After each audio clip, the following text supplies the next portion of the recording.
Before we get into it, I'm gonna show you something at the end of this video that caught me by surprise. I've been running weapons lights for years, and one of these three straight up sit the other two on the bench in the neighborhood at night on a real street.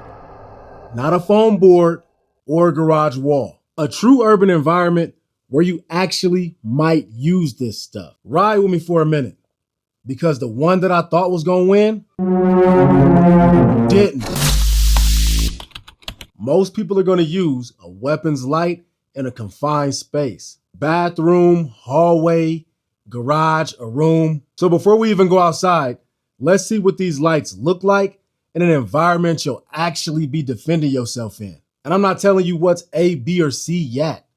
I wanted your eyes to see the output of each light before the brand name influences what you think you're actually seeing. I'll reveal everything before we head outside. We in a new age, bro, and most of us are looking for lights that are reliable, rechargeable, and easy to conceal carry. Well, shit, all of these lights here fit that exact bill. I haven't given you any of the brand names yet, but y'all my bros, and I know you got eyes, you can see exactly what's on this table right here. But when we go over which one of these was A, B, or C, I'll shoot you a little information about how each one of these lights tries to draw your attention. The fact is, we all live in an urban environment, and you came here to see which one of these actually performs the best and solves the most problems in everyday situations. We not gonna straddle the fence. I'm gonna keep it completely honest, because what we thought might be the powerhouse out of these three might not be the victor at the end. These might all be good lights,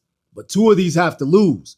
Only one can scratch that itch of a complete do-all EDC build. Even after I reveal which light had the best performance, go ahead and start a war down in the comments, because I know it's gonna be fanboys for each one of these three different lights we have here today. Don't be afraid to root for your team, but just know it's only one winner here today. Most of y'all been waiting to hear, and I told you I'll let you know which light is which. But before I reveal that, let me know down in the comments which one do you think is A, B, or C. I'll give you a quick second. Second up, this one is the first light that you guys seen, and it is that TLR-7 HLX. Nice ass light. Number two is that Olight PLX.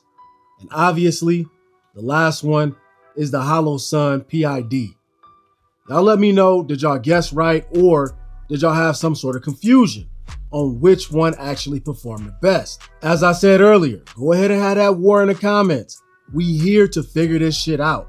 Start some ruckus and mayhem. Every light here is roughly 1,000 lumens and about 20K candela. All three have a low power function, and two have a strobe effect. All preach the same throw with a rechargeable battery. So to keep it real, all three of these are on the same playing field, but one sticks his nose out right in front of the other two.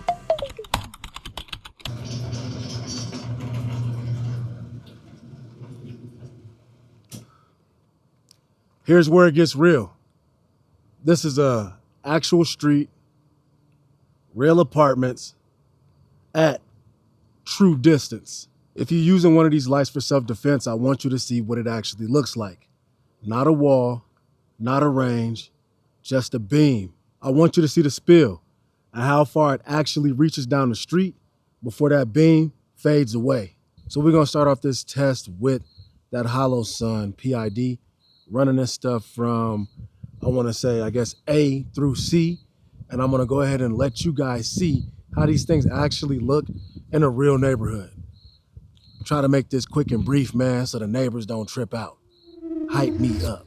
All right, we started off with the Holosun PID. As you can see, it did a pretty good job at illuminating the vehicles, which are the targets in the situation, and it seems to be able to reach out into the distance the way that you want your EDC lights to do. I also illuminated the vehicles on the other side of the parking lot, and it did a pretty good job at that as well. We shined this on some rocks just to see if we got any cast or any glare from that flashlight, and it handled that task with no problem. Shined on the building over there as well. Tried not to disrupt my neighbor's sleep. We're out here in the nighttime and we just want to go ahead and give you guys this test without causing a fucking commotion. But as you can see, the light is doing pretty good at reaching out into the distance, at touching some of those buildings that are farther back. This is going to be a hard decision. The PID is definitely a contender when it comes to running a flashlight on that EDC weapon that you choose. Next, we ran that same exact test with the Streamlight. Shined it on the vehicles really fast, and then we hit that building right next to us. It seems to be able to get the job done, but not as good as the PID. As you can see, it's a lot of spill within the parking lot when I'm aiming at those vehicles. That truck should be engulfed by the beam, but instead it is in sort of a foggy haze situation with the illumination. Last but not least, we ran the Olight. As you can see, it's hitting that car, that truck, pretty damn good. We switched over to the other side and you can get a clear depiction of exactly what's over there. The details in those vehicles show up extremely well. Then we went ahead and switched it back and forth from the floodlight to the beam so that you guys can get a depiction of how this thing actually looks performing in both modes. I feel like it did a damn good job in both of those modes. The only thing that I would have to say about the beam is you still get this wider cast in the beginning of it before it punches out to a solid ass lightsaber.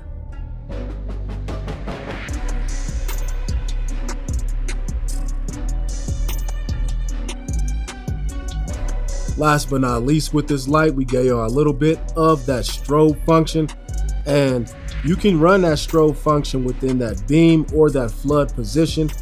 It looks really good. It's doing exactly what it's supposed to do. All thumbs up from me over here. We went ahead and switched to the other side, starting from back to front, running the Olight first. And as you can see, it's reaching out and touching those garages that are farther back really fucking good.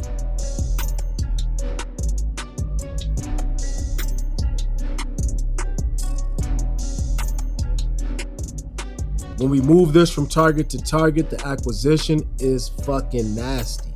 I don't see any issue with this flashlight and why you wouldn't want to run it on your EDC pistol today.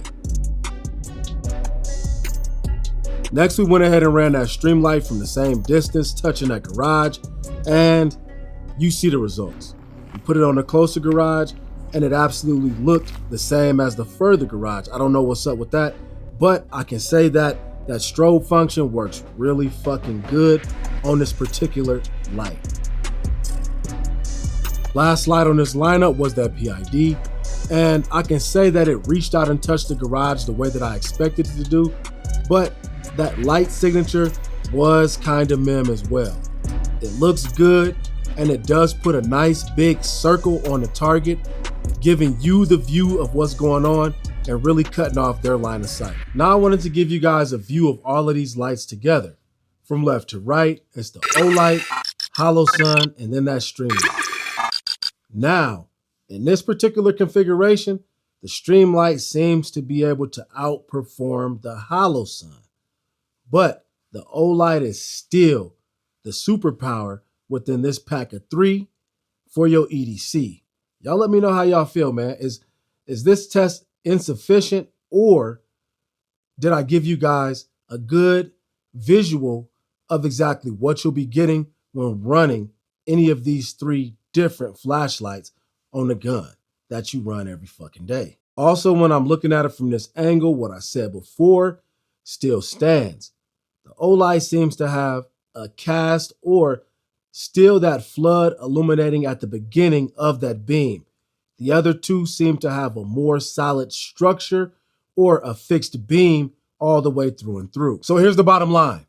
I'm not going to do any sugarcoating, not even a little Splenda. When you try to make a real EDC decision, it's only one light right here that I'd put on my gun tonight, and the other 2 I might accept as a gift, but it does not compare to the clear winner here. And to be perfectly honest, it's one light right here that I probably would never purchase again to put on an EDC in the future. And I'm gonna let you know which one is which right now. So we're gonna do things a little different. I'm gonna tell you what sits right in the middle of the best flashlight and the worst weapons mounted light sitting right here on this table. Now the light that takes the middle chair between these other two would have to be that Holosun PID. I used to love this light. I still have love for this light. It is well constructed. The beam on this thing is nice, but it is kind of mem. It definitely is focused.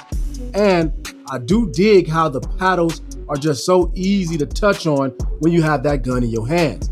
This sits right now on my Prodigy 4.25. Main thing that I feel like kept this light from reaching that #1 spot would have to be its lack of features. The other two lights right here on the table do have a strobe function. And I feel like that is something that is necessary. It's not just a gimmick. People think like a strobe is a gimmick, but I feel like it's necessary when running an EDC and needing to use all the tools that you have at hand before you actually pull that trigger.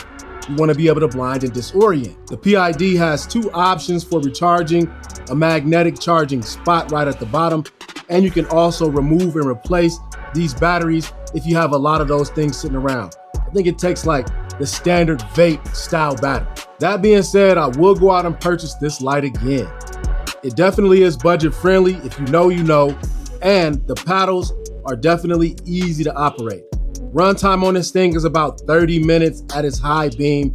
As I told you, all three of these lights have that low power mode and that high power mode, but who's running in that low power setting? With all that being said, we're gonna jump right into that #3 chair, the light that I probably would never pick up again. Fuck that, I won't pick it up again. It's not anything that I'm searching for. It's not on my list, but it's probably one of y'all most favorite companies to deal with. Now, last on this list, and I'm probably gonna get a lot of hate for this, would have to be that TLR-7 HLX from Streamlight. Wouldn't have that war down in the comments because I know it's got a lot of fanboys behind it. But I also know a lot of the warriors feel the same way as me. We're not gonna let a brand dictate how we carry our EDC or what we wanna run. This thing right here has a nice beam on it. I would even say that the beam is a little bit better than what's on the Holosun PID. As I've already said, this does have that strobe feature, which I feel like is necessary, which in your mind probably should have kicked it up to that second spot. But the thing that killed this flashlight for me is basically the recharging ability, or how you would have to charge this thing. All of these lights up here are rechargeable, as I've already said, but you have to actually disassemble this thing, take the battery out, and then plug it up to a charger. Another reason why this light came in last would have to be those paddle ergonomics. I do not like how these paddles actually feel on the EDC gun that I have it on. I only bought this light to put on my Fusion XP Pro, and that was just because that's the only light that had holster compatibility at the time. Otherwise, I would not have been searching for this thing. It would not be even in my brain to pick up this Streamlight TLR-7. Now, the last reason why this sits in the bottom of this list of 3 would have to be how it sits on my gun. Appearances and everything, aesthetics aren't everything, but this sits flush, this sits flush. This one always leaves a gap between this flashlight and the trigger guard. It's ugly to me. Like I said, the only reason why I got this is because it was the only light that had that holster compatibility with the gun that I was running it on. And I might be dumb, I might be tripping, and there might be ways to get this thing to fit flush on every pistol that you put it on.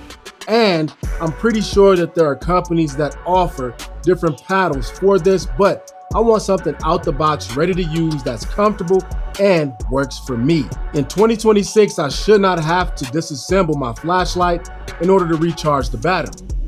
And if that is an option, it should just be an option. It shouldn't be the only way that I'm able to charge this thing up. And as I stated previously, it might have performed a little better on that outside light test than the PID.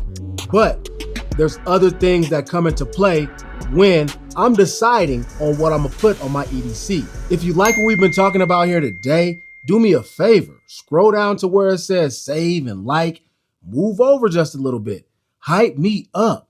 Hit that hype button, warriors, if you wanna continue to see videos on comparisons on lights, firearms, and just all around EDC bullshit. Let's talk about it. Finally, the light that took the #1 spot, I'm sure you already knew, is that Olight PLX. The reason why this took the #1 spot is because of the ability to go from flood to spot at a flick of a switch. The other lights on the table do not have that capability. And I feel like when Olight introduced this to the game, they're gonna make a lot of other companies get on board with this particular lighting system. As you can see, the difference between that spot and that flood make a hell of a difference. I feel like having both of these options on your EDC just gives you an advantage over anybody else out there, or a combatant, I should just say. Also offering that strobe effect in both lighting settings, which is fucking hot. Durable, paddles feel good, Type-C charging right at the bottom, and a nice ratcheting system so you get this thing snug and flush against that trigger guard no matter what type of gun you're running. At the end of the day, it's no back and forth, no wishy-washiness, no hesitation, no sitting on the fence. The Olight PLX outperforms both of these flashlights in an EDC setting. And being that it takes a Type-C charger directly to the unit is a fucking plus. Type-C chargers are everywhere. In your car right now. Tell me it's not one. At work. On your nightstand. These things are literally everywhere. These other lights are rechargeable. This one has a proprietary charging unit. And this one, you have to disassemble it just to get to that battery that does take a Type-C as well. Now hear me out. Maybe I'll change my mind about these other companies when they get on board with what Olight has done with this PLX and offering that dual beam capability. I'm gonna leave you with a question that I want you to answer. What would you have done differently in this 3-light test, being that these things are for EDCs, everyday carries, in urban environments, even if it doesn't say that? They're not for the range, the field, or a war zone. These things are for people like you and me to carry. You already know what I'm gonna tell you, man. It's your boy John Wick 2.0. Hold the door open for the next man. It takes nothing to be a gentleman. I'm always gonna be here, one step ahead of you, shining that light on products, on tips and tricks, on how to become a better everyday carrier, a more responsible one. Protect that family, protect yourself. I'm out.